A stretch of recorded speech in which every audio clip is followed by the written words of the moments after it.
People are not looking at the whole point where he stepped in there, Juan Carlos Salgado. All of these 3 losses was TKO. So it's not impossible for him to get stopped. That's all I was saying. It wasn't impossible.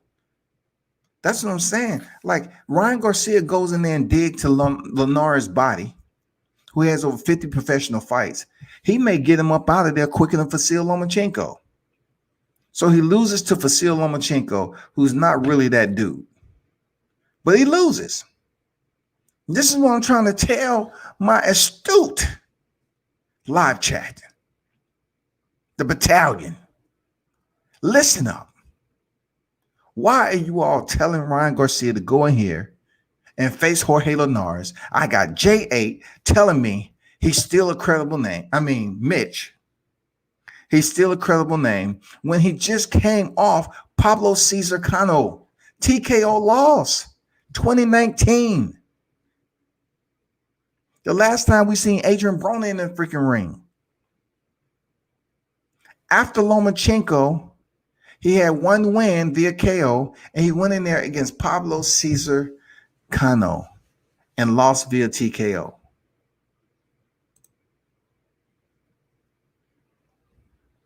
This is what I'm trying to present to you.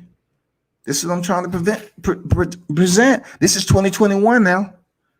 This is 2021. I appreciate your support. Share, sub, pass the word. This is all I'm trying to say. Jorge Linares was ranked above Pablo. He was ranked higher, and he went in there and was stopped.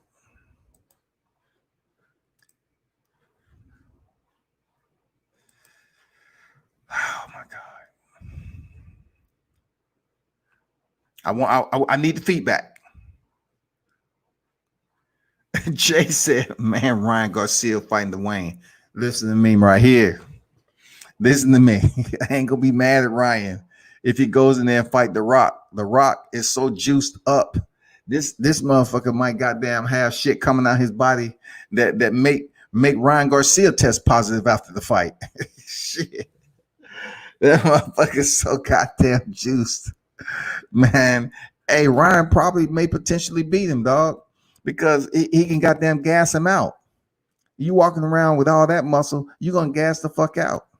He ain't been down, he ain't been on the ropes lately, doing any wrestling debuts or none of that shit. So he out of shape. He's in anaerobic shape, but he's not in aerobic shape. Sir Ken in the building, man. What is good? Salute, bro. Hope everything going good with you. Sir Ken in the building say World Combat Sports. Salute to the wrenches and the like button. It's always respect, Sir Ken. Thank you for pulling up. Fall back in the building. Salute, bro. What's good? He said, at WCS, don't get much time lately, but always enjoy your playback. Always smash your like, and I will be in the cut. I appreciate it, man. Appreciate that fall back for real. Continued support. Appreciate you.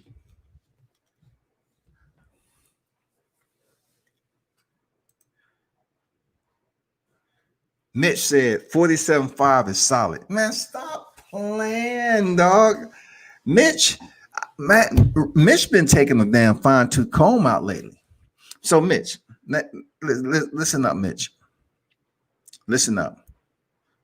47-5 when it comes to boxing, having over 50 professional fights, my brother, is indeed commendable. Palms to the deck, salute from the right brow. Real talk. But when in talking in our narrative and what we're trying to come up with, and Ryan Garcia facing Linares, it makes no point at all. It makes no sense there, Mitch. You know why it doesn't? Because I'm speaking of the TKOs, man. He was stopped by Vasyl Lomachenko. One fight with a win, picked up the dub, and then was stopped in the first round, Mitch. And you telling me 47-5 is solid, comparable to our narrative? This is not the narrative we're trying to push out to the audience there, Mitch, when it comes to Ryan Garcia. Ryan Garcia is trying to build up his opposition with some solid, something for people like me to build off and talk about him as being a credible lightweight contender. Facing Jorge Linares, but he's really 45, 46, 47. Over 50 professional fights. Yeah, that nickel on the right side of his record, it doesn't really say, okay, he has a lot of losses, but how? Suspension, when it comes to the boxing, people, suspension deals with if you ended the fight on your feet or if you was knocked out. That's how it plays out. If you end the fight on your feet or if you was knocked out. He has had a lot of TKO stoppages. So for Ryan Garcia to step up in there and just say he goes and stop him in one round, I'm like, Mitch, what are we talking about, man? Like, how is this productive to my eyeballs? You know what I'm saying? Why did I just waste this time out of my life on Ryan Garcia? The Rock is the next president. Well, you know, from what he was trying, once again, Dwayne Johnson was capping. Once again, he was capping because he gave the impression that he was going to run for 2021. He gave us the impression that he was going to be across from Joe Biden. He was going to be the one running. And people was like, yeah, Dwayne "The Rock" Johnson, an icon. Please run, because the 45th was able to get up in there with no political experience. So therefore, let's go out here and support and endorse Dwayne "The Rock" Johnson. Well, first of all, Dwayne, we need a cup and urine. We need to take that A sample because we just don't want you going off and clocking somebody in the head because you're having a roid rage. Okay. It's just for our own precaution there, Dwayne. Don't get upset about it. It's just our own preliminary precaution. Please don't be pissed if you smell what The Rock is cooking. Yeah, if you see what The Rock is juicing, you know what I'm saying? I'm just keeping it, man. I'm just saying The Rock, man, he's in damn good shape. I ain't gonna lie. But God damn it, dude looked like he continued to put on size and make a I Am Legend, and it's just gonna be him out there destroying shit. You know, take Will Smith out there. They're gonna leave Dwayne "The Rock" Johnson out there, and them motherfuckers that was hiding in the dark, he gonna go in there with no weapon and fight them motherfuckers by himself. I don't know, man. But back to the topic. I don't know about that. I don't know what I'm hearing, Mitch. I don't know. But for Ryan Garcia, we're curious to know what his clowning is all about. He is the goofball of the lightweight division, absolutely. His name is Ryan Lion Garcia. He is also, no doubt about it, he is A1 Duck Masters Coalition. He holds a spot up there. Absolutely. The one and only Ryan Garcia. He's on the Duck Masters Coalition. No ifs, ands, or buts about it. Quack, quack, quack. That stunt he pulled, if you wouldn't have said shit, we would have been cool, right? But you went out here talking about you was gonna knock somebody out in 2 rounds. That was number one. That was number one. Number two was the fact that you was up there with a legend, in front of a legend, with him being hyped up saying that Javante's legacy will be tainted unless he fought you. That was number two. You're saying his legacy be tainted if he don't fight you, if he don't take this fight.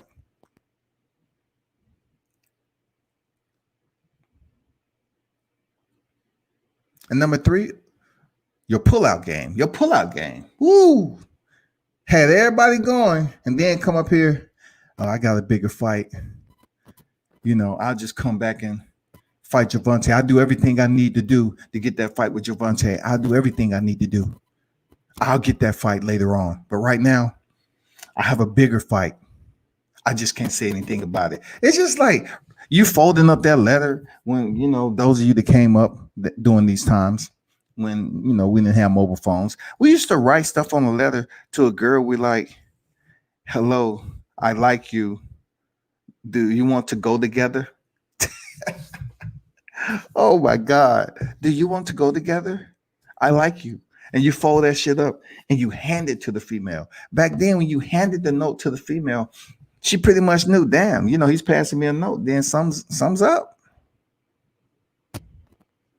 That's how goofy would I sound when, Ryan's up here talking about, I can't tell you.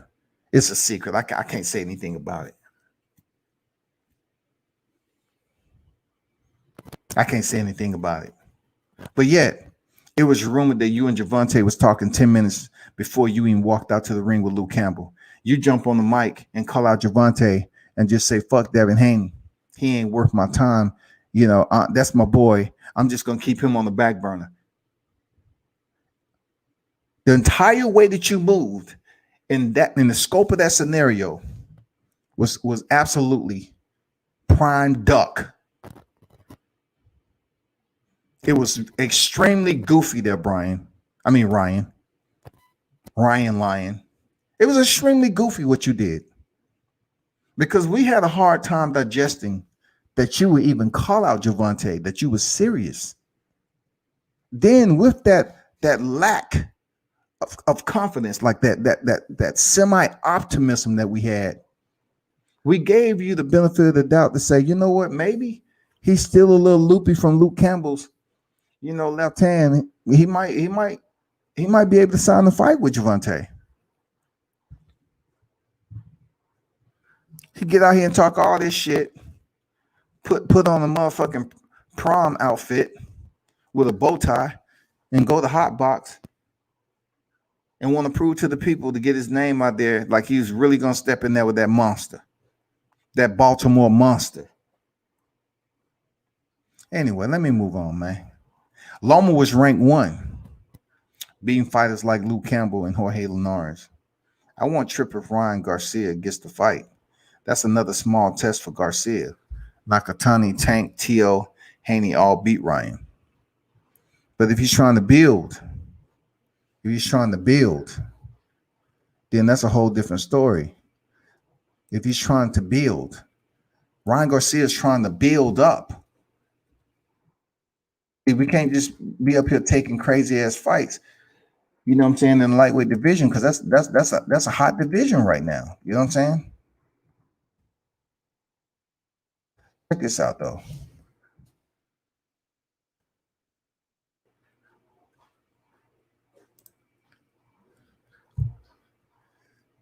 This is why I say it's.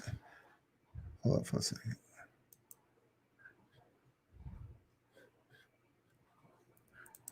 Ryan Garcia has over 20 wins right now, man.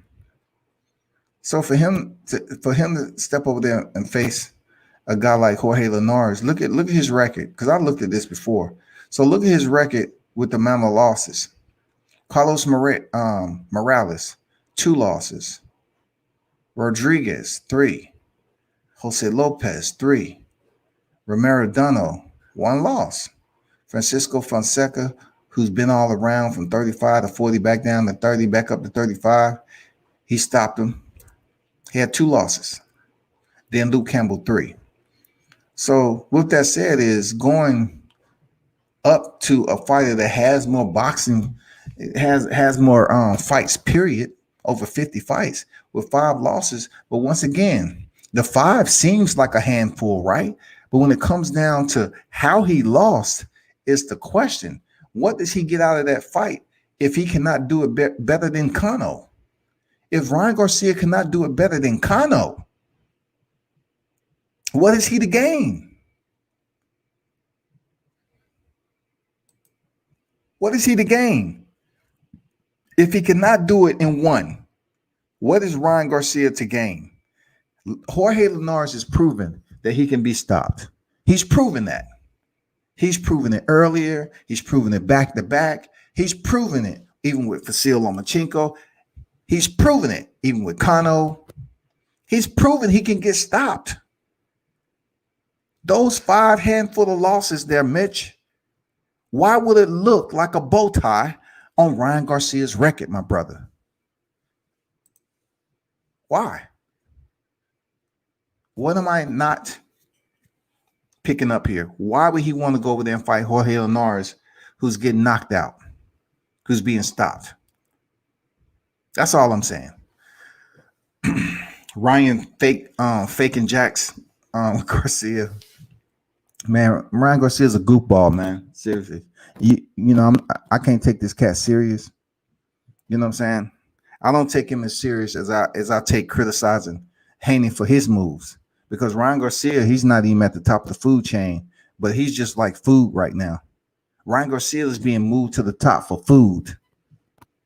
For food. That's all he is. He's food. He's food. That's exactly what he is. 21 strong in the building, man. Salute to you, bro. He's food. And boxing is showing his backhand, because for them to elevate Ryan to number 2, when Gervonta is a 2-division champion, 3-time world champion, he arguably had the knockout between him and Alexander Povetkin, the knockout of the year in 2020. You can. It's no way possible you can put Ryan Garcia ahead of Gervonta Davis. There's no way. Even though he fought for his title, I respect him for that. He fought for his title. I mean, what does it really mean? Who has he fought? Luke Campbell, he's pretty complacent and comfortable with his feet up. He's used to coming in second like Danny Garcia when it comes to bigger competition. Real talk. I'm telling the truth. I'm telling the truth. Luke Campbell loves being Danny Garcia at the lightweight division. Let's call it for what it is, people. Let's call this anthem for what it is. I am the conductor. Luke Campbell is the Danny Garcia of the lightweight division.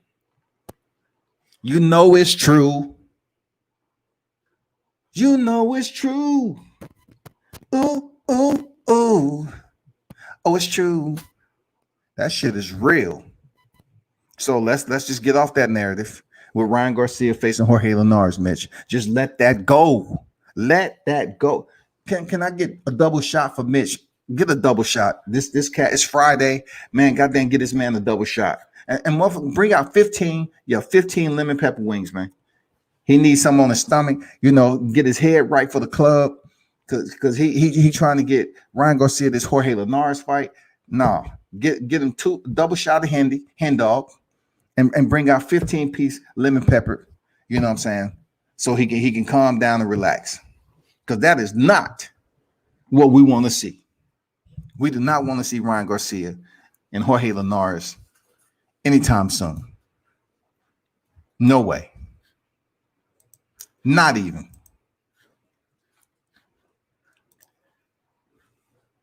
Although he has been KO'd, Comey would be a little better look for Ryan.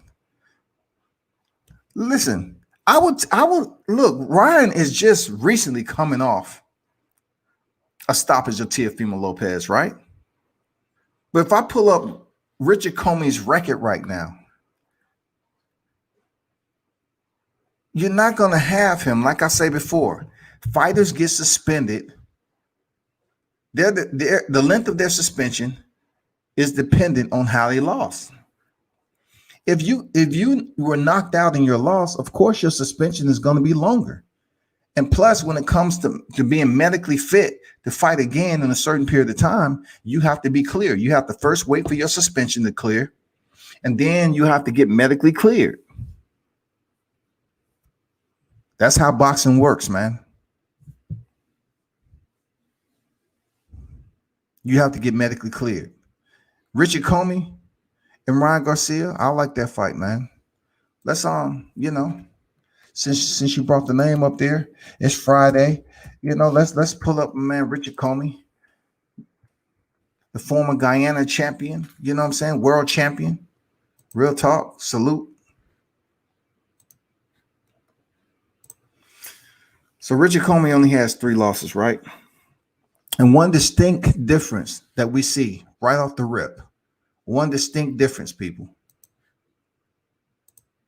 All right. One distinct difference we see with Richard Comey. This is Richard Comey, 33 years old. He's 2 years younger than Jorge Linares. All right. So therefore, them contending in the same division. Let's go down to his losses. Richard Comey was contending against Robert Easter for the vacant. This is when he lost, trying to get that IBF championship first. All right.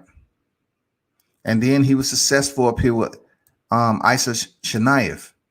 So let's go back to these 2 losses right here. Robert Easter and Denis Shavnikov. Split decision losses. They was tough losses. They was, split decisions always close, razor edge. But then when he went in there with Teofimo Lopez, okay, the TKO came in the second round. So if he was to face Ryan Garcia, I would say yes. I would be more enthusiastic about, seeing Richard Comey face Ryan Garcia because he lost to a pound for pound fighter right now. He lost to the king of the lightweight division, the unified champ. It doesn't matter if Teofimo wasn't the unified champion when he knocked him out. That is who is on his record right now, Teofimo Lopez, the undisputed lightweight champ. So it doesn't look as bad. So yeah, I would say, okay, Ryan Garcia, get that. You know what I'm saying? Get that for sure. Luke, Mr. Runner-Up Campbell, for sure, man. Luke Campbell is the runner-up, bro. But that was a good point there, Sir Ken. I can't do Danny Garcia like that. Luke sweet. Danny's first 2 L's were super close. So Danny's first 2 L's super close. There, Mitch. Damn. So I'm guessing you might be out of Philly, right?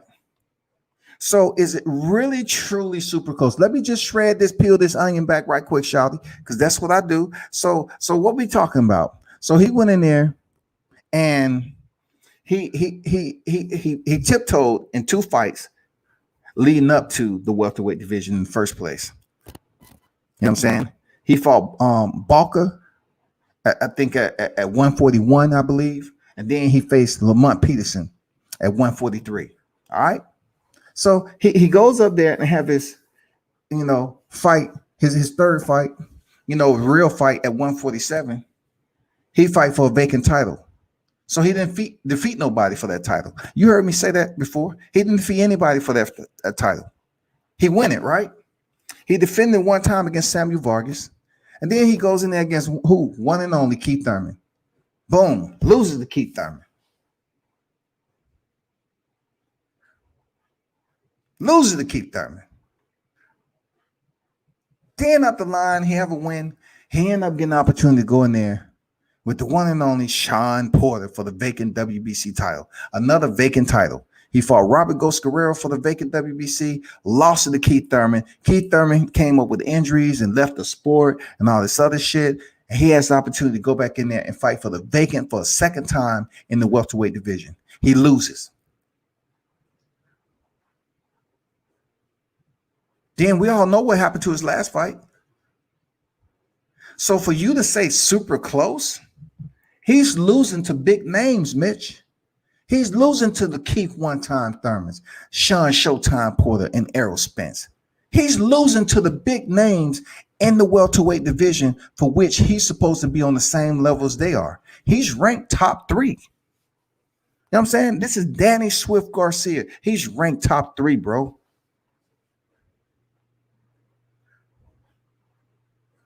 Coleman, Linares, Fortuna, Verdejo, Selby, all on the same level to me. Okay. I mean, I'll let you have that if you feel that way. Okay. If you feel they all on the same level. Comey's only knockout just came from the unified lightweight champion. Linares, from last time I checked, How many of his losses are knockouts? Fortuna. I seen Fortuna quit. I see him roll around on the canvas, play the game, and act like he was just in serious pain there, Mitch. I kind of lost respect, but I know he still got a little bit of Wall Street in him. But God damn it, Adrian Granados was giving him those paws, and he quit. He was looking for a way out that fight. He was, and he found it. Verdejo, I got mad respect for Verdejo, the way he came in there against Nakatani. I do. I got mad respect for Felix Verdejo. I do, man.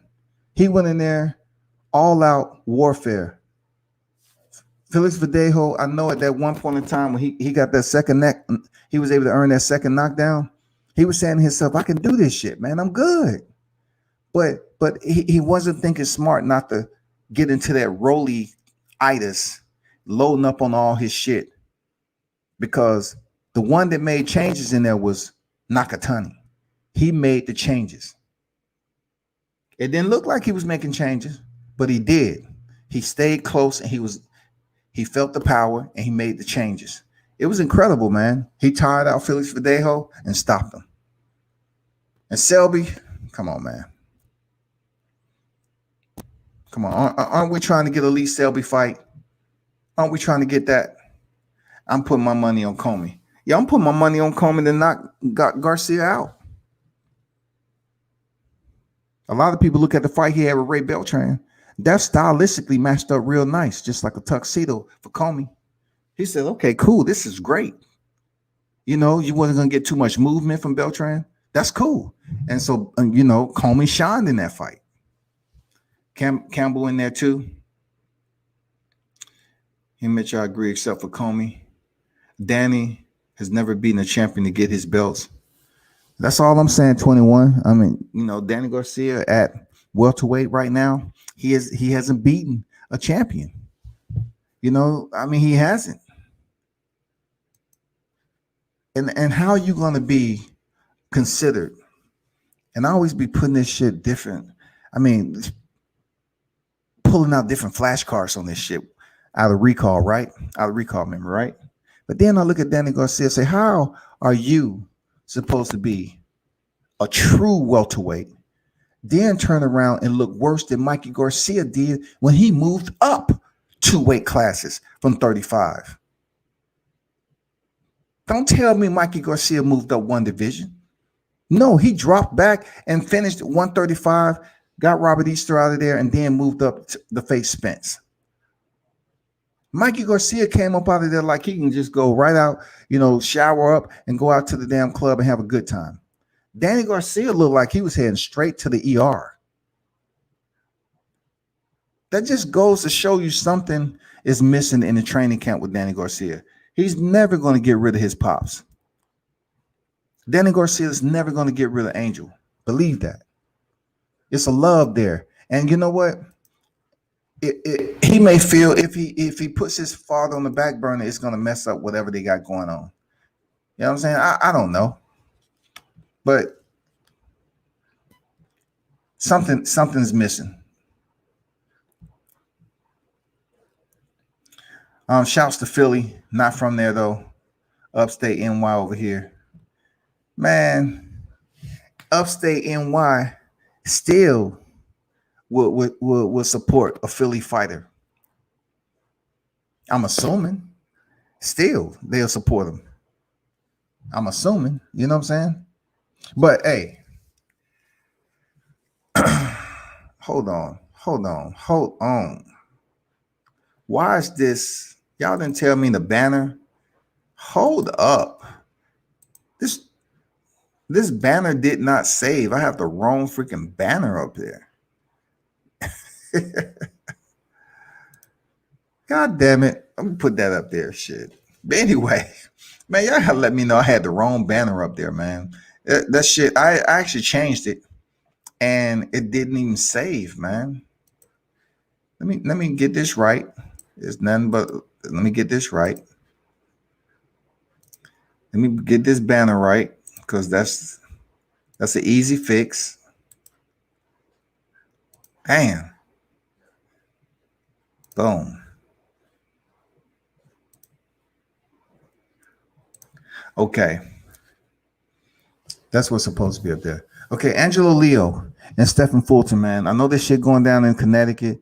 And really the only nightmare that I can think about is when we had the fight with Rolly Romero and Jackson Mariñez.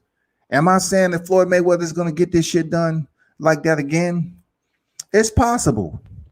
It's possible because it's Mayweather promotion. You got Leonard Ellaby on deck. Um, Stephen Fulton is a PBC fighter, though. It's a lot that's in favor of both fighters. But if we see this go down again, man, it's going to be sinful. It's going to be sinful. Even in the sport of boxing, it's going to be sinful because we already seen one outright fornication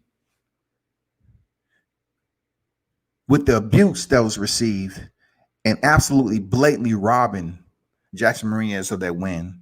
Then you get two fighters that basically didn't have an opportunity to fight for COVID-19, and then he gets robbed. But I'll be honest with you, I am going to be tuned into that fight. Absolutely, no doubt about it. I will be tuned into that fight, and I think Stephen Fuller can pull it off, man. Angelo Leo, the opponent that stepped in for Fulton last time, he got it done. No ifs, ands, or buts about it. So let's see how it goes down. Comey Verdejo just got stopped the last fight. Selby and Campbell fresh off an L. Fortuna Linares coming off wins. That's my logic in matching Garcia. Yeah, I understand. I mean, matching any one of those with Garcia would be okay. Okay. All right. The matchup will be there, but not Linares. Not Linares. It don't matter if some of those fighters you mentioned coming off of L. It doesn't matter. It's how many fights they won in between. What is their history? How old are they? You know what I'm saying? Comey, in my opinion, he's, like I said, he's freaking 33 years old. He still has some fight in him because he was just with Champion not too long ago. He just was in there with the unified champion, one of the best in the lightweight division right now. And Verdejo, he was having his issues, but he was stopped. You know what I'm saying? He was stopped. Nakatani, his suspension in the 27th of this month. He had an orbital situation. If you really want to see somebody that interests me, I would say Garcia Nakatani. Garcia a little tall, Nakatani's tall. Let's go. Fortuna is about it. But like I said, when I see him quit, I'm really thinking about when he's going to pull the plug again. When he's just going to say, you know what, fuck it. I'm going to find a way out the fight. I want to see the Fortuna that fought Robert Easter. That fight was very, very entertaining. I want to see the Javier Fortuna who fought Robert Easter. We good. I feel everything you kicking about Danny Garcia. He's just a level above Luke Campbell, in my opinion. Well, I wasn't saying as far as boxing skills, Mitch. I was talking about how they come up short facing big names. It was more so based off of performance evaluation. I put them around the same performance value when it comes time for them to step in with big names. That's what I was trying to make. I see where you at with it. You know what I'm saying? I see where you at with it. But Luke Campbell's been in there with big names, and he's just come up short like it's easy. Like it's easy. And then when Ryan Garcia got off the canvas, he wanted to give him space to recover. And I'll come back to the ropes with me. Come on back. It's your moment, Garcia. Come on. Wink, wink. Come on. Make it interesting. I want you to get this comeback. I mean, why back up? You got the man hurt. Why are you not there in his face when he comes back to his feet, when he stands up? Anyway. Oh my God, man, hit the like button, support the channel. Always. I guess you gotta let people know. Hit the like button. I appreciate you. Share the content. Donate to the channel if you feel like my Cash App is up here. This is hard work. No matter how you look at it, it's hard work. So I want to move on to Hank Aaron. I'm not gonna stay too much on it, but I grew up with Hank Aaron, man. I grew up seeing him, put that record down the way he did. He was one of the biggest names down here in the A when he was playing with the Braves. Everybody knew Hank Aaron. It was a point in time where Hank Aaron jersey was out there, and it was proud to have an Aaron jersey on there. But from what I'm understanding, that he died 2 weeks after taking the vaccine. I think he was 80 some years old, man. He died 2 weeks after getting his vaccine shot. I don't, I'm not medically qualified to speak on if that had any type of influence to his death. You know what I'm saying? But it just seems strange that damn older people believe they have to take it because they're subjected to COVID, and COVID is gonna take over their immune system and inhibit them from fighting off COVID-19, so they die. So a lot of older people are taking the vaccine, and I'm thinking, is every vaccine consistent in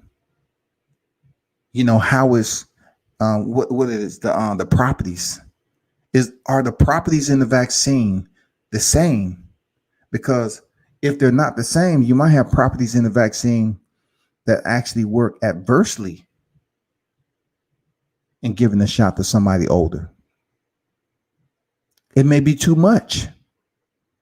Like the elderly individuals are worried about their immune systems, the white blood cells not being able to fight off certain infections and all that, right? But then the vaccine may be too strong.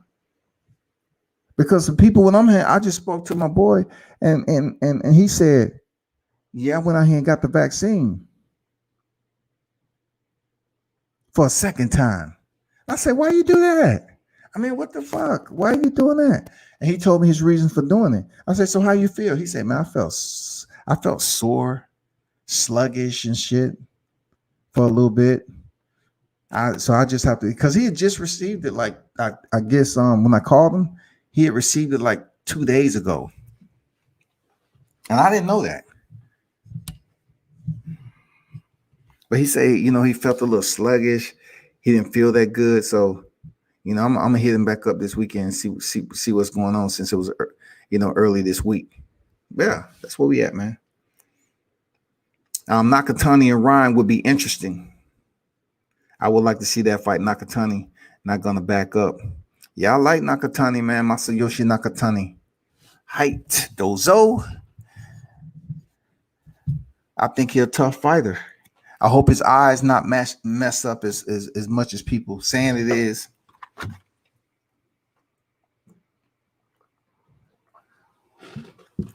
Y'all hold on for a quick minute.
So I want to try to show you this video and kind of show you what my pros and cons is on Carissa Shields.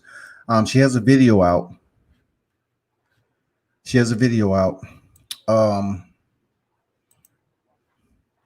Let me try to find this first.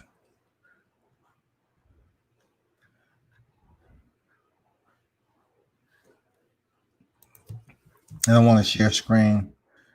I just want to break down something on what some of her pluses and minuses will be.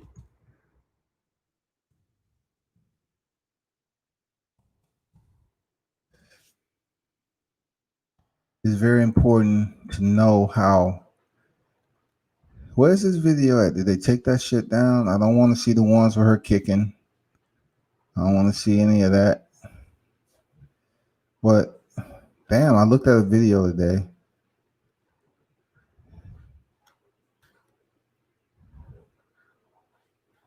I don't want to see the old video of her and Chris Cyborg. I just want to take y'all through some shit. Is this it? Hold up. This might be it right here. I was looking on the wrong platform. But I want y'all to see something, right? That's going to factor very, very heavily in her crossing over from boxing to mixed martial arts. This is it. Okay. This is it. So let me get back to you all, share the screen. So let's go through this right quick. All right. And shout out to Ellie, ES News, Ellie Sackback. So I want to talk about this particular video right here. Now, Carissa Shields, we all know her, from being undefeated and being one of the best women right now, pound for pound, in women's sport. So she's crossing over to mixed martial arts. Now, right off the back, my analytics tell me how much time frame does she have to just settle in and just dedicate herself to learning the layers that she need to be competitive, right? So when I see her planning on going over to mixed martial arts, and she tells the audience, she tells the fans that she's going to box Marie Dakari, and then she's going to debut in June. I'm looking at the entire scope of how long she had to train, and I'm telling myself that's not enough time for you to make a debut in mixed martial arts. And this is why the comfort zone. You know what I'm saying? Look, a lot of us know how to fight. We know how to do certain things, you know what I'm saying? But when it comes to competing and fighting the same way and having success, it's different. So let's go through this right quick. Carissa Shields, pound for pound champ, will compete in a pro MMA fight. This is Ellie. So watch this right quick. So you see how she went in for that takedown and she turned the corner. All right. That's what that's called. She went in on the hip, she changed levels and turned the corner. And of course, she's learning this. This is January now. Right here. She locks her hand low and she's turning the corner. Watch the follow through. Still has some work when her opponent lands on her back. She has a lot of work to work on to set up the next strike when her opponent is on the back. I don't know if this is the video time. Let me see. I thought it was, but let me go through this. That's Carissa Shields kicking. Now, what you're going to see out of here, I'll just go through. I'm not going through the whole video. I'm going to be honest. I don't want no copyright shit from Ellie and all this. We see that kick right there? Those are leg kicks, y'all. What I mean by that, literally, those, you know how you have arm punches? Those are what you call leg kicks. Her hips are still, she haven't opened up her hips. You see how she's doing that? That's like kicking a soccer ball. That's like kicking a kickball. She's just starting off, okay? And right there, the coach is saying, okay, check the kick. She has shin guards on. So she's getting used to the cage, no shoes on. She's a big girl. Carissa, she done picked up, like, she got some weight on her, y'all. You know, she's really gonna have to, get the weight off or get her, open up those hips and provide more flexibility for her kicks because she just have leg kicks right now. It's all leg. She need to learn how to, how they put it, activate those hips into the kick. Let's see if this look any, but this is strictly boxing. Let me see. She don't have no shin guard, so I don't think she's basically gonna. I don't really want to watch this boxing. We know she can box.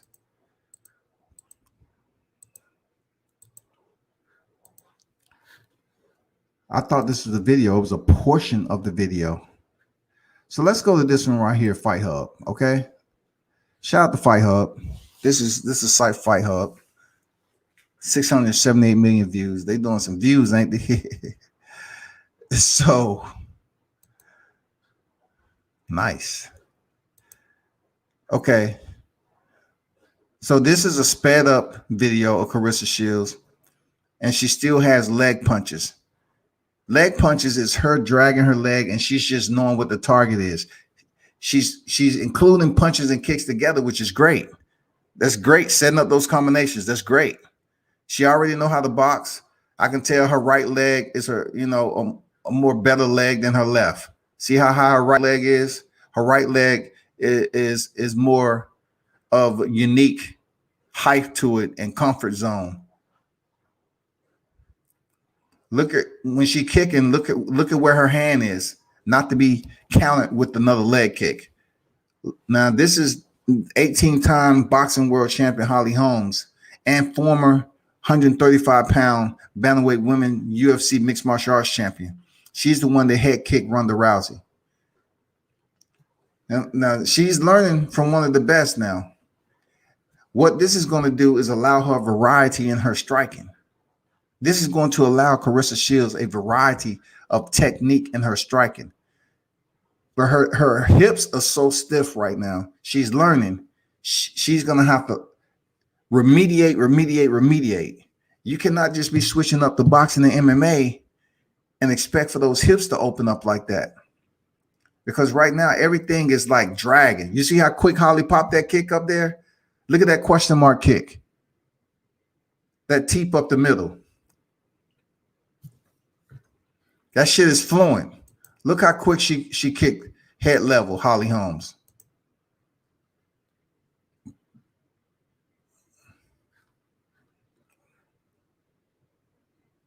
Watch this next kick.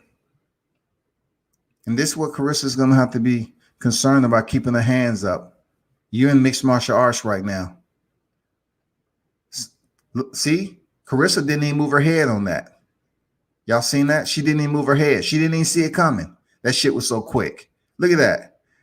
Look, we back here looking at it, and that shit was so quick. Holly's just showing that this is a whole nother game. Carissa's still looking at her body. She didn't see the kick coming. She didn't even damn move her right hand to block it. That's a knockout. That's what I'm telling you. The levels are just crazy. Look how Holly Holmes' hips are open on these kicks, man. Her hip flexors is just crazy. But anyway, you get the picture. You get the picture.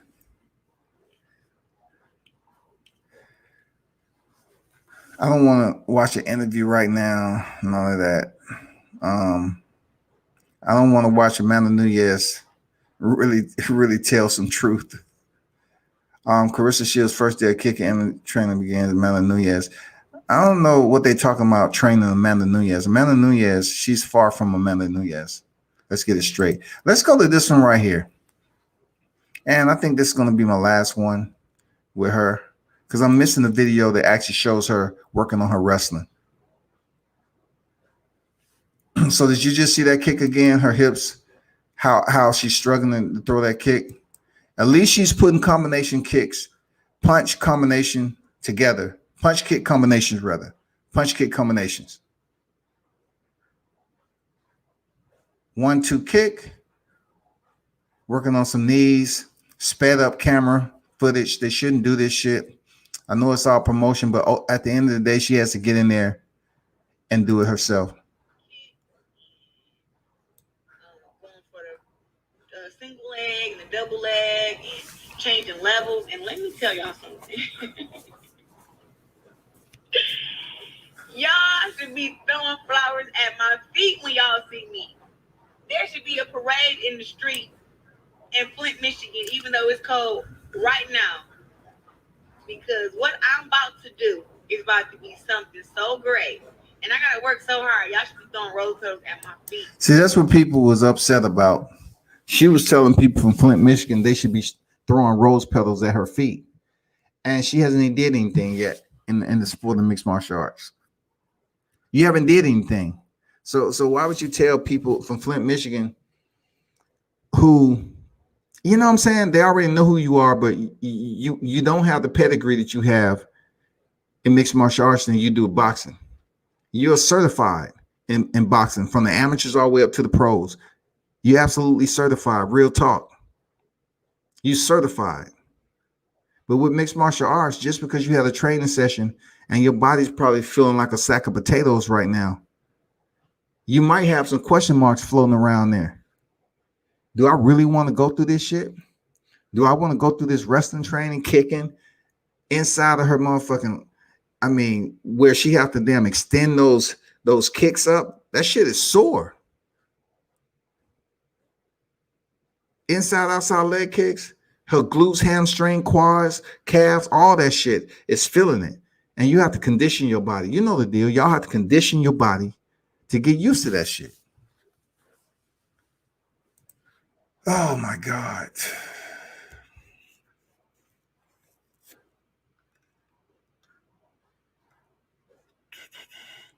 WCS, my friend does MMA. He told me that it took him almost 3 years to learn how to defend that takedown. Does that sound right to you? Well, it takes a lot to defend the takedown up against the cage. You know what I'm saying? So I would say this, 21, you know, everybody's learning curve is different.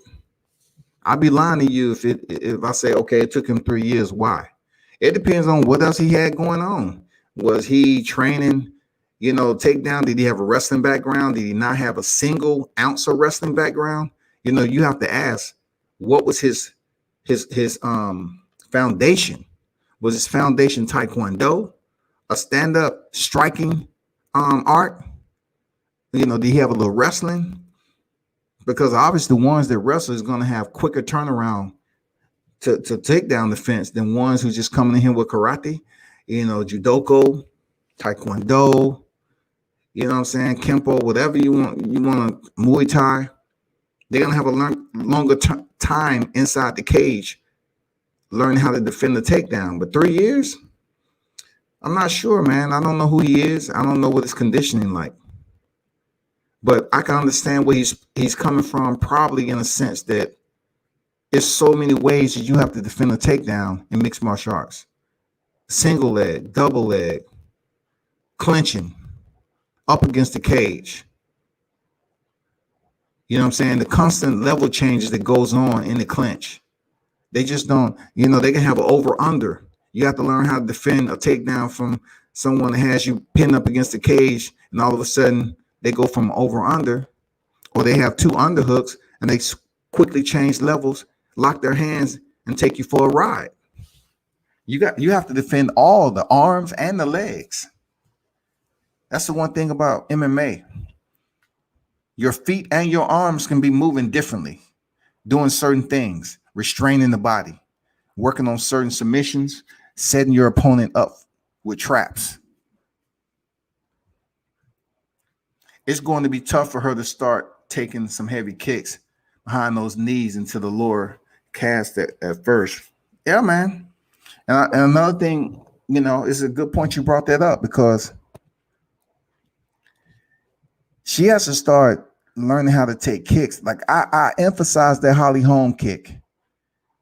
That Holly Holmes kick, she didn't see it coming enough to move. You have to basically train your visual in order to block kicks like that. I've seen them come but I didn't see him come. It's some individuals up here that can kick you twice and you don't even see that shit because they are basically distracting you with something else, and before you know it, they done now flick 2 kicks up near your head, and you didn't even see it. Holly Holmes flicked that kick up there, and Carissa never even flinched.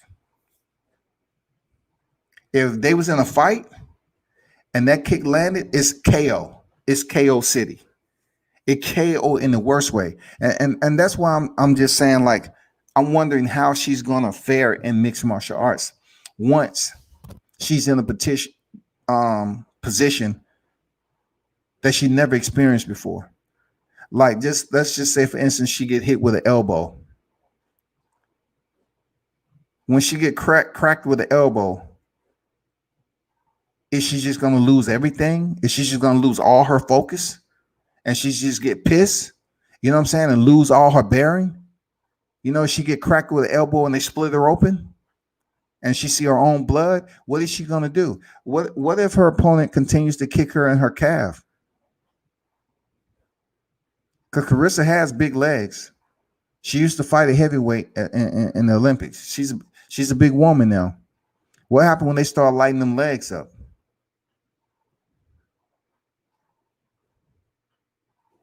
What's gonna happen when they step in and you know, she being a boxer, but now she's striking with 4-ounce gloves. Those 4-ounce gloves being hit to the body, being cracked upside the head is much different. How she's gonna deal with the spinning technique, whether it be the arms, the fist, rather the arms, fist, legs. How's she gonna deal with her jiu-jitsu game? I mean, so many layers, man. She's not ready to step in there in June unless it's against a tomato can. I'm just being honest. Unless it's against a tomato can, I don't see her stepping in there with somebody that's credible. Real talk. I mean, like, who are you gonna go in there and fight? You just gonna do kicks? Look, it's a starting phase with mixed martial arts, and I understand what they're doing. They're working on her kicks and her punch combinations, punch kick combinations, punch kick combinations, punch kick combinations. Okay, cool. They got to open up them hips and get her used to throwing kicks. I totally agree with all that. She's being trained by high-level individuals. All I want her to do is take time to see and understand what it means for her hips to start opening up with those kicks, and stay around somebody like Holly Holmes, who's been champion, and understand when she kicks somebody in their head, she need to do that shit effortless. You know what I'm saying? It's going to be tough for her to start taking heavy kicks. Let me put this up here. Put these comments up here. She just needs time. Repetition. Absolutely. She does. But see, as we say, she needs time, they'll fall back. It's like she's stepping in there in June, though. And if I was her, I would recommend that she take this whole year off to really spin up her skills and jump in this thing in 2022.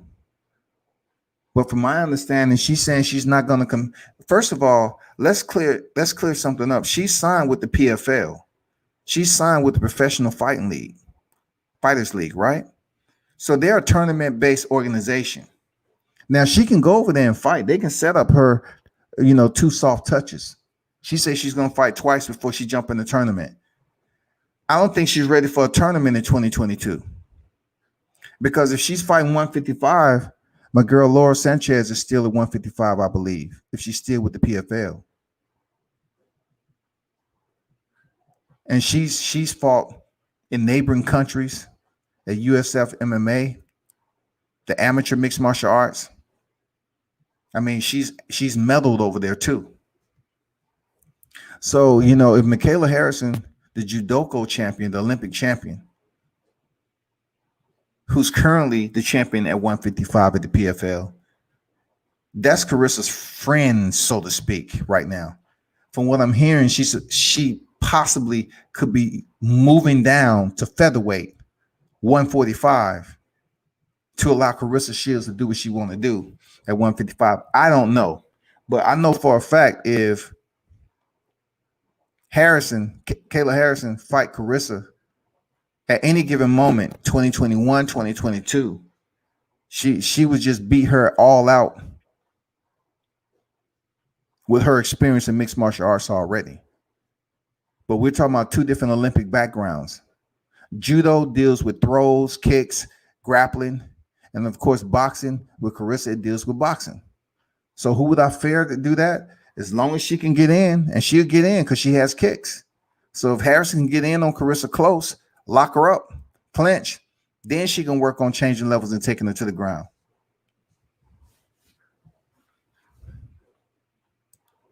I would just take this whole year off.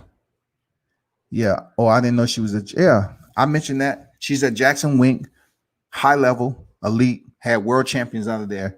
Absolutely real talk. She's with a legit training team. No ifs, ands, or buts. Legit. While she's with the legit high level elite trainers, and you saw her in there working with Holly Holmes, who also was a multi-time boxing world champion over. What she did, she took time to learn the kickboxing and fight outside the neighboring organization and compete before she went over to the UFC. And when she finally received her shot with Ronda Rousey, that same left high kick she kicked up there and Carissa didn't see it. It's the same high kick she knocked out Ronda Rousey with. She knocked her out with a left high kick she never seen coming. I mean, that's to say that the damn Holly Holmes had already had her buzzing from a punch anyway. But Ronda Rousey was buzzing, and she had a blind side to her left, and Holly Holmes kicked her in the head. It was over.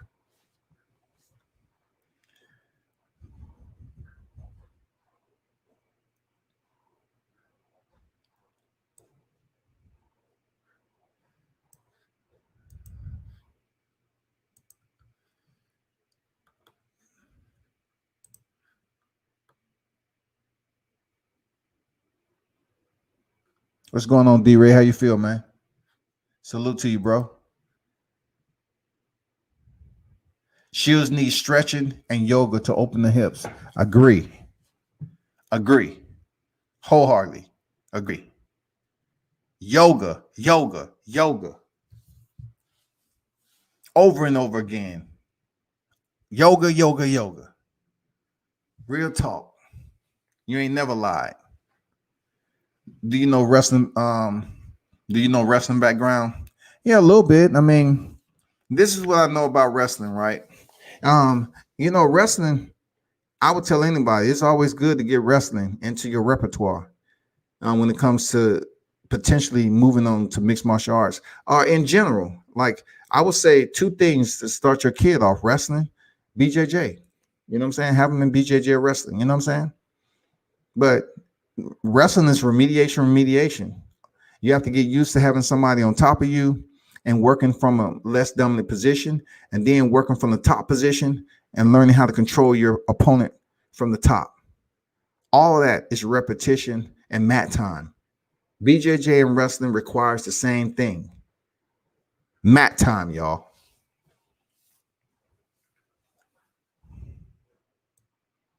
Who is he? He used to box. Oh, yeah. I get it, but people looking for something. Bad choice of words on her behalf for sure. I took it as her saying, I'm a pro boxer in my prime. Fuck with me for really trying MMA. That's all. Well, when if I told you, Mitch, I was gonna see you at a fight, and I'm telling you some shit like, well, all y'all don't fuck with me on social media, but now you seeing me in person. I expect y'all to goddamn pay for my food and shit. And take me around town, especially you from NYC. You know what I'm saying? I mean, how the fuck you gonna say throwing rose petals though? I mean, come on, you know how they take offense to that shit over here. Throwing rose petals though. That's shit you do to royalty. That's kind of basically saying, let me throw rose petals at the feet of royalty. Y'all should throw rose petals at my feet, and I haven't did shit yet. She just signed a contract. She just signed the contract. That's it. And training has begun.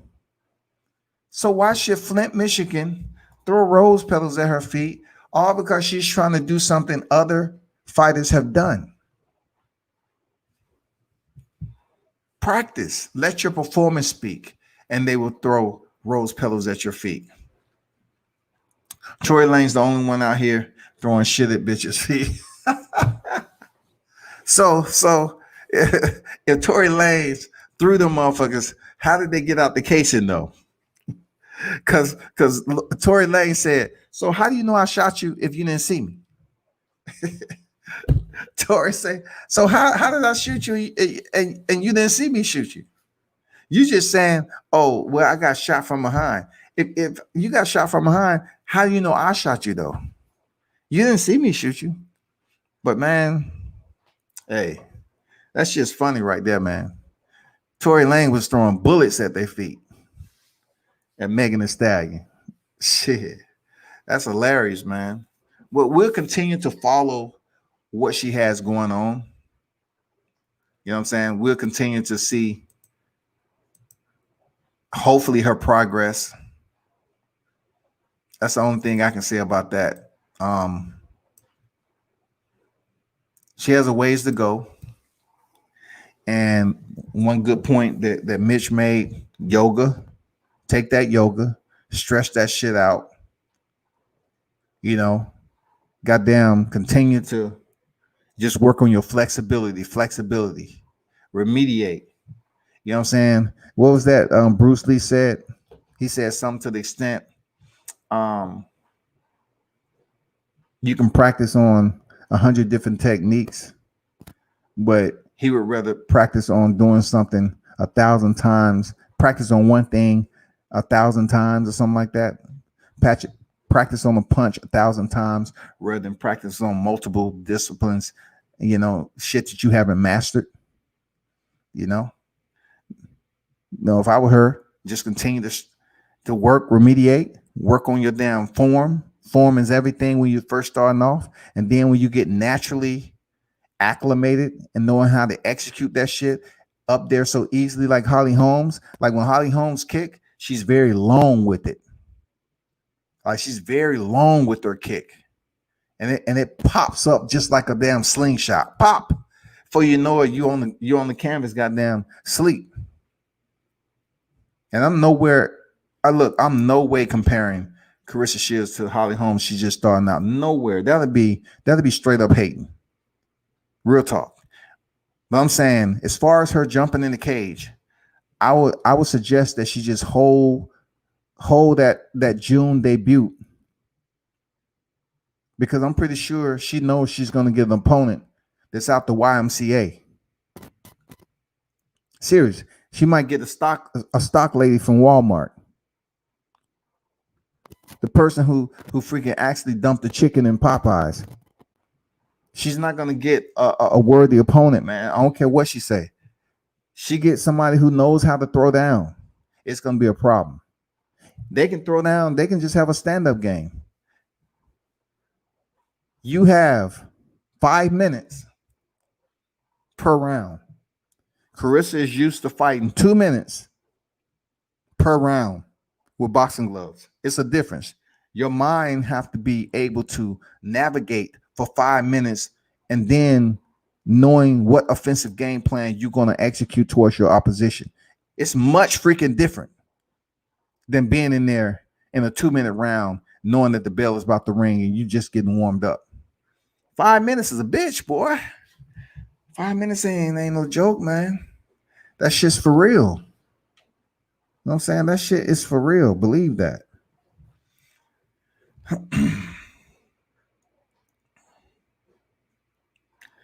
She's your queen to be. Absolutely not.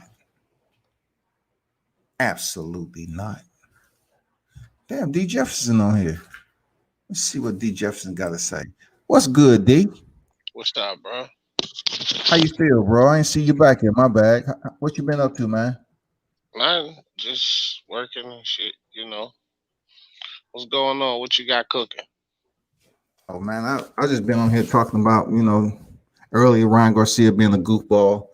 Had us all going thinking he was gonna step in there with Javante, and then I was just I didn't think it was gonna happen, fam. And it oh won't for cause real. of Ryan, won't cause of Oscar, won't cause of Tank. Uh, and I thought Tank was game. He was ready to go, but Floyd. I knew Floyd. I said it from the beginning. I said, all y'all, when we was talking about it, I said, we could talk about who would win the fight. But when we talk about if that fight not happening, Floyd not gonna put Tank in no opposition. I've been saying that for a minute, for a whole almost 2 years. If it's a fight where you look at it and say, "Oh, Tank could lose that," then understand Floyd not gonna put him in that fight. I don't care I who mean, it is. so you think Ryan Garcia in your context, you think he has a remote possibility of defeating Tank? Sure, he does. He has a chance. I was picking Tank to win that fight, but I wouldn't say that Ryan didn't have a chance. I thought Ryan had a good chance because uh, we don't know what Tank punch resistance is like with that kind of power. Tank ain't been in there with nobody with that kind of power. The And what hardest power? hitter probably was Pedraza, and he didn't have Ryan Garcia power. So stylistically, the way I look at it is that Ryan Garcia is flat-footed, man. Javante has better movement than Ryan Oh Garcia yeah, when it for comes down sure. to it. His footwork is awful. That's why I said that uh, I picked Tank to win, stop his ass. But I couldn't say like I would make it like 65-35 maybe. You know what I mean? Something like that. 65-35 in favor of Tank. I'm pretty sure he would win that fight, but he would have to stay away from. At the end of that Campbell fight, before he put him away with that body shot, he started letting that straight right go. That's something else that would bother Tank because he was shooting it really quick. So that check left hook and that straight right, something Tank would definitely have to stay away from. But I think that Tank's underrated in a lot of areas, so he would get around that and get inside of there, put the punishment to Garcia body because he leaves his body totally open because he goes up into that high guard. He tries to stick his arm out to keep a guy at bay like that, a little paw and jab style. Tank will slip up under that and plant those body shots on him. And then either he's going to tuck those elbows or you could see him boil down from a body shot. But Tank will eventually fuck that kid up and stop him, is the way that I see it. Because Tank's explosive and he has a lot more tools than people give him credit for. Just like any other fighter, Floyd's not been putting this kid in the ring with guys that's gonna bring that out of Tank, but you could easily see that he got a lot of that. And Ryan is still green. All of this Pacquiao fallacy, that's another hoax. He's not fighting Pacquiao, man. Probably gonna fight Jake Paul. I mean, I mentioned Jake Paul, but I'm just saying, Pacquiao name was out there, and he up here saying, "Oh, it would be a pleasure to face Ryan." I'm like, why would you want to give Ryan a shot, Pac? Come on now, he hasn't even did anything to earn your good graces. Why would you give this man a shot? And Jake Pacquiao ain't Paul, gonna fight back there. and just to be clear, the Jake Paul weight is what again? I don't know, what is he like 190, 200? So we're talking about someone who could potentially be a cruiserweight, right? Mm-hmm. Cruiserweight. And you're saying we're supposed to respect the fact that Ryan Garcia at 35 is going to step in there with a cruiserweight for an exhibition bout. Yeah. No, I don't respect it. That's You fucked know up, why? bro. You know why he's doing it. Do I have any respect for it? Hell no. Oh shit. Hell no, I have no respect for that nonsense. That's wild, man. People are just looking at the name, but I always look at the weight classes and the weight disparity, and that's a huge weight disparity between them two. And what they gonna pay him? What 5-6 million? I mean, because I don't know, man. It depends on probably some money and the upside to it because it's going to be some kind of upside. Ryan has a massive following, but that kid Jake Paul and his brother, bro. They They have a got they like have a 40 massive million. following too. Yeah, They got they're way more than Ryan, bro. yeah. He's got 80. He's got Ryan has like 8 million, but what's the kid? Jake Paul's got like 8 million on just one social media site on YouTube. He's got like 22 million, and he's all over the place. He and his brother. So that fight would just draw so many views. Like these kids would pay for that shit. I ain't even gonna lie. Just because it's a spectacle, but it would just draw so many views. I think that if they stack those cards with some really good fights, it could draw some attention to boxing. Outside of that, it's just gonna be another spectacle event. That's pretty much what we're looking at, man. Switching lanes a little bit, the heavyweight division. I heard that, Tyson Fury and Anthony Joshua, they're trying so hard to convince the people that that fight is going down. But I hear, Tyson Fury on here whining, saying that Anthony Joshua, they don't want to sign on to the fight. They really don't want the fight or whatever. And then Joshua saying, I want to fight if the belt is going to be in there, if the WBC belt is going to be included. Yeah, other than that, but Joshua and Hearn, look, man, I'm not falling for all of that nonsense either. And this don't really have anything to do with the fact that I think Fury will beat him. This is just simply, look, man, Hearn just threatened to drop all of the belts. He just threatened that. He just came out. We could do without sanctioning bodies, all of this, whatever. Okay, what is it, Hearn? Do you want all the belts involved, or you don't want all the belts involved? Right? You just tried to call the bluff of the WBO to drop all the belts. Now it's all about the belts again. They have flip-flopped on that situation about it being about the belts, not about the belts, 3 or 4 times already. So which one is it? But before he defeated Deontay Wilder, it was all about undisputed. You know what I'm saying? All about, I'll take that back. After, all this shit was going on and Tyson picked up the belt, they was talking about undisputed. We shook on 2 fights and Eddie Hearns basically put it out there himself, saying he was planning on fighting Tyson Fury twice if by chance he can get out the shit with Deontay Wilder. If not, they was gonna fight Alexander Usyk. Yeah, we'll see, man. I think that's out. They're probably gonna set a deal with Usyk. Usyk gonna fight Joyce for the interim, which is an interesting fight in itself. And then Fury and Joshua gonna get it in there. I think Joe Joyce will fuck Alexander Usyk up, to be honest. I think it's a very interesting fight. I think Joe Joyce can fight. Usyk beat him in a tough fight. It was a unanimous decision, but it was a good fight. I watched the fight in the WSB tournament. Yep. And well, not tournament, but the league. And it was just 5 rounds. And Usyk was moving, moving constantly. That was 5 rounds. So you have to imagine, can he do that for 12 rounds? And not if, but when he slows down, those long ass mitts, those sandbags. We seen what those sandbags did to damn Dubois' eyes. So how much of that can Usyk take? And he not hurting Joyce upstairs. Now he do have a chance to hurt him to the body because Brian Jennings, hurt him a couple of times to the body. And I don't, Usyk's no puncher, but neither was Brian Jennings. So, maybe he has a chance to have some effect there. But he's not messing with Joe Joyce's chin. I'll tell you that right now. He not, because if Dubois couldn't hurt him, Usyk not gonna hurt him. Yeah, correct, man. Dubois. Listen, looking at Dubois, man, I was just puzzled at how he wasn't trying to just change that shit up. You see your eyes swelling up. Your corner's telling you, okay, you just use some head defense, use some foot movement. You can tat it up real good. Didn't have it right there. But if you didn't have it anywhere, your corner's telling you, your eyes goddamn talking to you, so you better move that jab. You know what I'm saying? It was talking to us, Scotty. It was talking to him. It was like, hey, listen, motherfucker, I'm hurting over here. Shit. Shit, yo, man, Frank Warren, bro. I blame Frank for all of that, bro. Frank did not put that kid in the right fights for nothing.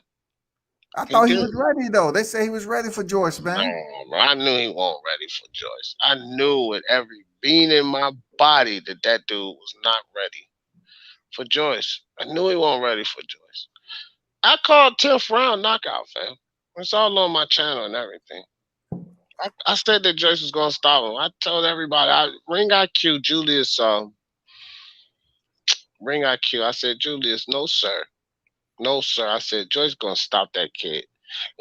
Beats told him too. Beats and Ryan tried to tell him too. I said, Julius, you crazy, bro. I said Joe Joy's gonna stop that kid. See, people look at Joe Joy's hands, but you know what the thing is about Joe Joy's fam? His feet. He's got exceptionally good feet. Yeah, he's got slow hands, but he's always in good position. And that matters, bro. Dubois' feet was horrible, and his head movement. He stayed on center line like a fucking bobblehead. Yeah, he did, and also Joe Joyce. I think he has a little bit of mix, not mixed, but martial arts in his background too. To be a big man, you know. Well, no, but I know he was mashing that. I'm telling you, man, Usyk, those sandbags. If you watch that Chisora fight, it was a couple of rounds in there. Chisora was out jabbing freaking Usyk. Now you imagine somebody with that longer reach, that height, and Usyk punching up because Mhm. Chisora is shorter than Usyk, and if he was out jabbing Usyk, he ain't too much faster than Joe Joyce, but Joyce got that reach on you, so you're gonna Yeah, be pounding Usyk to the belly with those sandbags, mashing yeah, his head back with those sandbags, man. Come round 8 or 9, Usyk ain't gonna be that, fleet of foot fighter people used to see, and they're gonna be like, "What is Usyk doing? Why don't he get out the way? Because he can't get out of the damn way." yeah, for sure, man. Oh man, yeah, yeah, bro. I think that that could be an upset in the making because I'm pretty sure Alexander Usyk would be favored, being that he was undisputed at cruiserweight and everything, and they'll take all of that into account. I hear people already talking about how Usyk will dance around him. I mean, look, man, they act like this dude is Nicolator Loche or some shit, where he, dipping punches. Like he's got good footwork, but he gets hit, bro. Like, come on with this. Like, stop it. The dude get hit. So I don't know, man.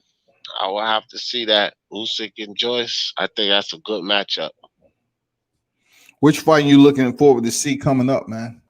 I know Angelo Leo. I mean, I off topic, but I'm looking forward to Yeah, that fight.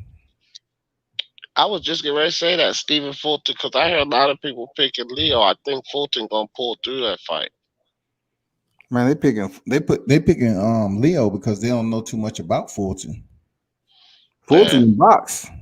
he can box his ass off. And I've been hearing people say things that I just don't find true. They was like he don't throw good combinations, and I was like, I don't agree with that. But I'm just listening to people's assessment of him, and maybe I'm missing something or seeing something that's not there. But I think he's solid, and I think he's going to get past Leo. Leo, I like Leo's aggression, and it's not like I don't think Angelo Leo can win. He can win, but I think Fulton's too smart.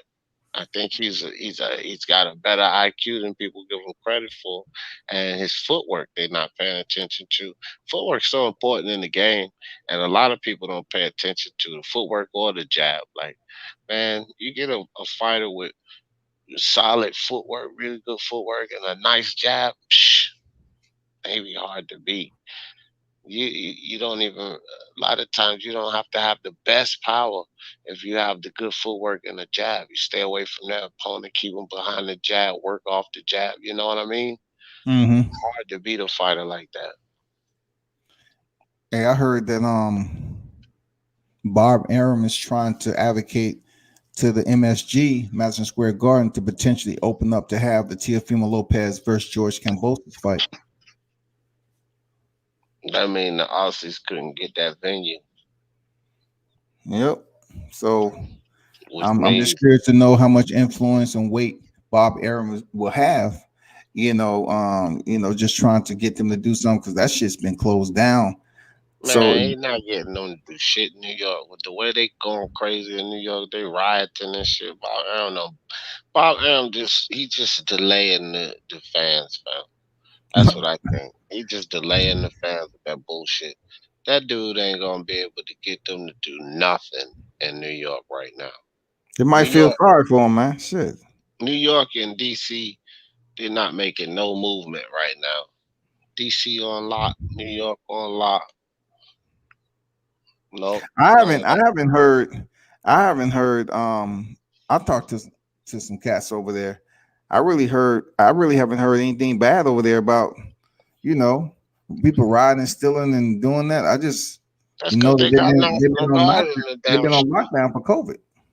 Yeah, but they got National Guard troops on the street, so people chilling out, man. It's not the police. They have National Guard walking the streets of NYC. I don't know if they're walking, patrolling, or What? whatever, but they ordered I think 8,000 National Guard troops. Damn. They probably gonna send some to New York too. Well, I know in DC they had that shit for the inauguration, and they was out there putting them in the garage and had them all over the place. But yeah, we'll see how that work. But that's just a rumor mill I heard out there with Bob Aaron, bro. I heard that he was trying to get the MSG venue. You know, He better take that shit to Fight Island. He better call up Dana White. man, that I don't think that'll be able to happen with Bob because he was against them doing that initially. You know what I'm saying? Like Shit, when money they were talking taking that bullshit. fight over to Abu Dhabi, Bob Yeah, Aaron was criticizing them for it. money talking bullshit. Walk, but he trying to get a venue. He need to go to Vegas or Texas at the Cowboy Stadium. Jerry Vegas Jones shut doing down. venues. Vegas Huh? shut down right now, bro. Well, Vegas shut Texas down for fights. and Jerry Jones doing venues. Yeah, Jerry Jones, them good over there in Texas. They good. Man, you better take it down there. Take it to Texas. But I heard in Cowboy Stadium that Jerry Jones get the lion's share of the ticket sales. Hmm. Damn. So that's probably why that venue is not that popular. Because look, shit, he still got what $2.6 billion to pay. I know that stadium not finished being paid for. Yeah, yeah. I You don't know what think I Jerry mean? really worried about that stadium No, I being paid mean, for. he's gonna make the money off of it, no doubt. But at the same time, he's they said when the events happen there, he gets the lion's share of the ticket sales. So they must work a deal with him where, of course, they're not gonna come out empty handed, but at the same time, you know, Jerry Jones getting his paper. I feel you. Hold on. Okay. Well, I'm If they definitely do not a gonna venue, they go do a ahead. venue. If they do a venue like at Vegas or Wembley or any of that, then they get the lion's share of the ticket sale, of the gate sales. That's why it's so important. But then when you put that in reverse and then it's limited fans, it don't really pan out. They need Mhm. to pay for these fighters. Well, if they increase the 10,000 capacity at the gate, it'll do pretty decent if they increase that number for the live But gate. but then they're not getting the percentage that they usually get. So you gotta factor all of that in. So like if you increase it, they need like 20, they need like 20,000. I That's can't what I'm remember saying. how. That's what I'm Yeah, saying. That 20 up, 20K and up. yeah.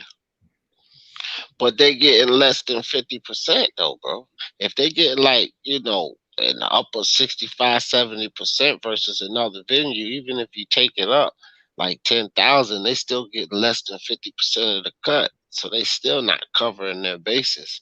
And you can't fit with so many people in those venues because of the situation. So it's just crazy. I doubt they'll use Texas Stadium. They gotta find another venue, or I don't know, man. They'll probably delay that fight. You know how that shit go. Yeah. Did you see the interview with Boxing Science 2.0 with Mauricio? No, what happened? I mean, so Mauricio was just on Barbershop Conversations where some of the same questions were asked, but I would have to say Mauricio answered them more effectively, in my opinion, differently because I guess it was his friend. But Boxing Science 2.0 was asking him damn near every question that we had a question about. Like Right, he was asking um, Mauricio, of course, about Abner Yildirim. Why is he the mandatory? And he said that he's supposed to have been the mandatory before COVID hit. So therefore, when it was time for him to have his shot as the mandatory, COVID hit. So he got like a promise note. You know what I'm saying? When shit clear up or whatever, he can come back around. From his country, at one point in time, he wasn't able to travel restrictions and everything. He wasn't able to come back over here. So they gave him like a promise note or whatever. And that's right. why people are looking at him, who he haven't fought in a couple of years. Now he's getting a shot at Canelo because gave him a promise note. Hmm. Oh man, shit, Suleiman full of shit. But that makes sense. Ain't really anything anybody can argue with. Like, this sound like some old Suleiman foolery to me. And then they I asked him mean, about the lightweight undisputed. lightweight So undisputed. yeah, so the guy asked him, he said, listen, it's a lot of back and forth about this, that, and the other, about Teofimo Lopez being lightweight. Devin Haney has this belt. What I want to know, the people asking, is he the lightweight undisputed champion? And of course, Mauricio said, yeah. Right. But Devin Haney is the WBC champion. Like, yeah, okay, Mauricio, we get it. He's the undisputed Devin Haney's champion. Yeah, whatever. He's not undisputed, fam. Like, I'm one of the biggest Teofimo fans out there. He is not undisputed. That's The just that's paperwork say he is there, D. man. To hell with what I'm Suleiman. going, I'm going away from tradition and I'm following Mauricio into evolution and innovation. I'm not messing with Mauricio Suleiman. That dude. Look, the whole point to undisputed is that there's no dispute, right? Correct. There's a, That's the whole point. Yeah. there's a dispute. So until this fucking dispute is done with, then look, man, they just need to cut this shit out. Mauricio Suleiman basically started something. Now we just really have to deal with it. But it's ridiculous, man. Mauricio's ridiculous. The whole idea of all of this is just silly, man. I don't know what's wrong with that guy. The franchise belt just messed a whole lot of things up, and now we just have to deal with it. But it's a dispute. Teofimo Lopez and his dad can look at it. If they accomplished. That's how they're looking at it. They're accomplished. We don't have anything to prove to anybody. We already accomplished, They and did. that's something. The Lomachenko won that belt. Devin Haney makes so much. Talk so much about that belt. Listen, it's a reason Ryan Garcia doesn't want that belt. Look, think about this. How much luck, how good has that WBC belt even been for Devin Haney? Why would Absolutely nothing. nothing? Why would Ryan Garcia, in retrospect, why would he really want to take on that problem and pay sanctioning fees for it? And Mm-hmm. he can go get money fights here, get money fights there. Like, I mean, I'm being serious. If you're thinking about this kid and where he's going, he could get fights where he'll get a name for himself. He'll get money. He'll rise in stardom. If he go gets that WBC belt, what is it that he's actually fighting for? I don't think fans, because look at all of the trouble. Devin Haney got the belt and he can't really do anything with it. That's the reality of it. He can't do a damn thing with the belt he has. Their entire projection was to go the WBC route. If you mirror up what Teofimo had going on and what Devin Haney had going on, Team Teofimo Lopez made the better choices. Even with Nakatani, if you look at the opponent, when Devin Haney was facing Zaur Abdullayev, vice when Teofimo Lopez stepped in there with Masayoshi Nakatani for the IBF eliminator. They made different moves. They made better moves. I mean, I even knew that the WBC tournament was garbage long before. Why didn't Team Haney know that? I knew Teofimo then was switching to the IBF route a long time. Why did they decide to stay on there and saying they was waiting on Teofimo? He aborted the mission. I knew ahead of time. So it kind of makes me continue to say, okay, you need better decision-making skills moving forward in the career. Or else you're going to continue to try to chase Teofimo Lopez, who may not give you a shot before he moves up to 140. Him and his father has did what they're supposed to do, period. And people need to understand that shit, man. They truly need to understand that. I know it's going to be difficult, but just understand it. Just take a deep breath and understand that Mauricio's saying we're moving away from tradition into innovation. And that's where we're going. It's a lot of people don't like it, but if the fight happens, it happens. It's cool. It's cool beans if it happens. But everyone, I appreciate you. Salute you for pulling up and spending this goddamn evening with me on the chat again. Once again. Everyone have a wonderful weekend, man. I shall return once again. Turn up and tune in to World Combat Sports.